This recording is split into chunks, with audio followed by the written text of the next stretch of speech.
मैं Chandan Kumar Pandey Usha Martin world school के online अधिगम कार्यक्रम में सेट 11 पाठ योजना संख्या 51 में 10वीं के पाठ्यक्रम में शामिल क्षितिज भाग 2 के काव्य खंड में सूर्यकांत त्रिपाठी निराला द्वारा रचित कविता उत्साह और अट नहीं रही है के साथ उपस्थित हूँ। उत्साह। सूर्यकांत त्रिपाठी निराला द्वारा रचित उत्साह कविता के शीर्षक की सार्थकता को यदि जानना हो तो हमें उत्साह कविता के मूल भाव को समझना आवश्यक है, जिससे हम उसके शीर्षक के साथ उसका संबंध स्थापित कर सकें। तो आइए समझते हैं इसके शीर्षक की सार्थकता किस ओर है। उत्साह छायावादी कविता है। पहले तो ये बात, इसमें बादलों के माध्यम से मानव के उत्साह का वर्णन हुआ है। कवि चाहता है कि बादल अपने उत्साह से सारे गगन को घेर ले। वह काले घुंघराले बालों से सज्जित होकर मन में विद्युत छवि को धारण कर ले। वह कवि के समान पौरुष की भावना से भर उठे और संसार को नए जोश से भरते हैं। वह ताप और पीड़ा से व्यथित संसार पर शक्ति जल की वर्षा करते हैं, अर्थात शीतल। उस पीड़ा को जिस शक्ति से, शीतलता रूपी शक्ति से जो शांत करे, उस तरीके से बादल से आह्वान किया जा रहा है वर्षा करने के लिए। कवि के रूप में उसे लोगों को जगाने के लिए कह रहा है। वह गरज गरज कर अपना उत्साह प्रकट करे और साथ ही साथ अपने पॉजिटिव थिंग को आवाज़ के माध्यम से, बादल का गरजना लोगों के अंदर जोश की जागृति का सूचक हो सकता है, क्योंकि उसमें ध्वनि है। तो ध्वनि को ज़्यादा तेज गति से और गरजने के रूप में दिखाया जा रहा है। इस प्रकार हम शीर्षक की सार्थकता की बात करें तो बादल का गरजना शीर्षक की सार्थकता उत्साह से संबंधित है। आइए कविता का पठन करें और उसकी व्याख्या को समझने का प्रयास करें। बादल गरजो, घेर घेर घोर गगन धराधर ओ, ललित ललित काले घुंघराले बाल कल्पना कैसे पाले, विद्युत छवि उर में कवि नवजीवन वाले, वज्र छिपा नूतन कविता फिर भर दो बादल गरजो। बादल गरजो, कवि बादलों को गरजने के लिए कह रहे हैं।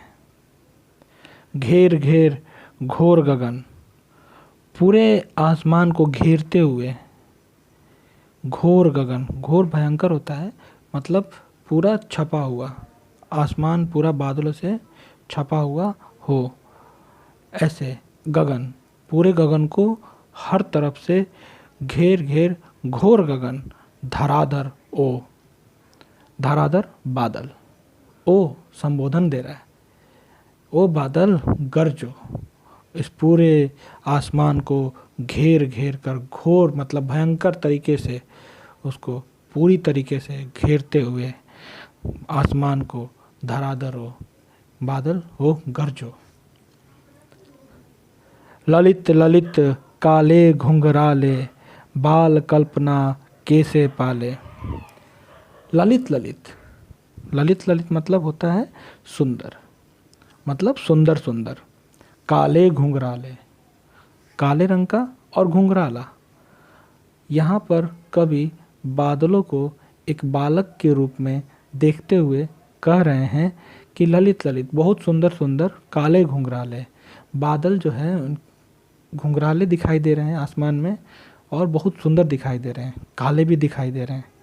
किस प्रकार?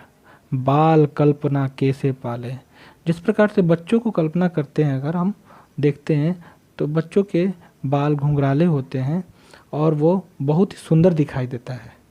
उसी प्रकार से यहाँ पर बादल को एक बच्चे के रूप में देखते हुए कह रहे हैं कि आप सुंदर हैं, आपके काले घुंघराले जो बादल हैं, बाल कल्पना कैसे पाले, मुझे देखकर बच्चों की कल्पना होती है।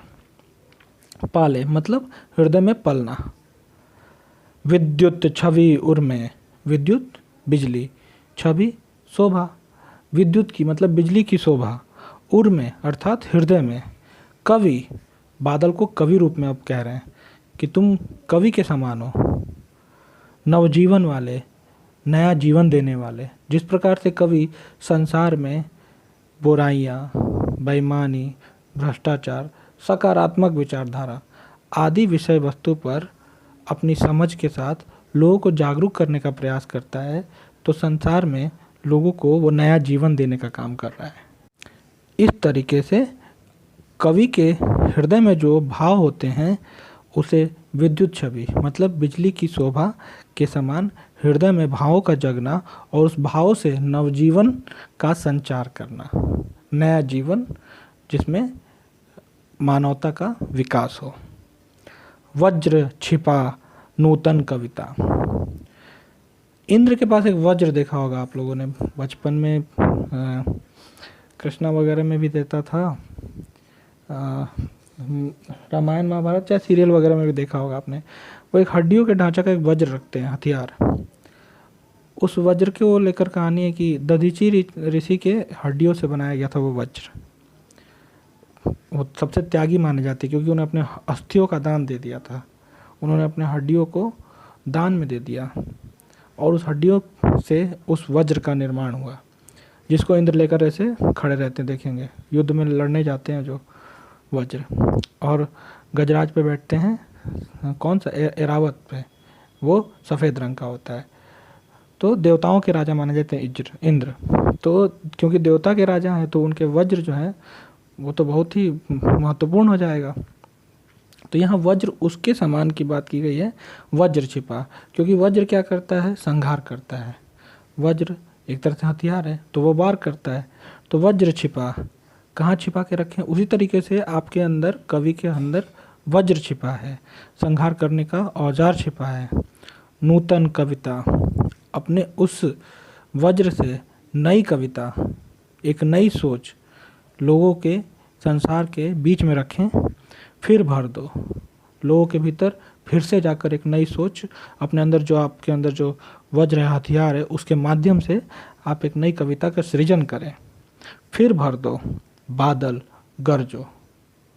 बादल, फिर बादल को संबोधित करते हुए कहते हैं कि तुम गरजो, क्योंकि गरजोगे तो उत्साह होगा और कवि के रूप में तुम्हारी बातों को लोग समझेंगे।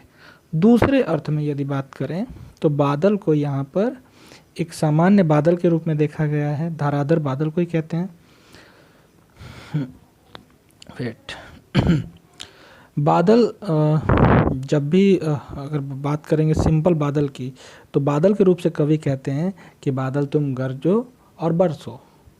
इससे क्या होगा कि संसार में जो तपन है, ज्वाला है, जो गर्मी है, उससे लोगों को शीतलता मिले। वहीं बादल को दूसरे रूप में एक कवि के रूप में संबोधित करते हुए कवि स्वयं कह रहे हैं कि बादल तुम कवि के रूप में अपने अंदर के वज्र को जो छिपा के रखे उसको निकाल कर नई कविता का सृजन करो।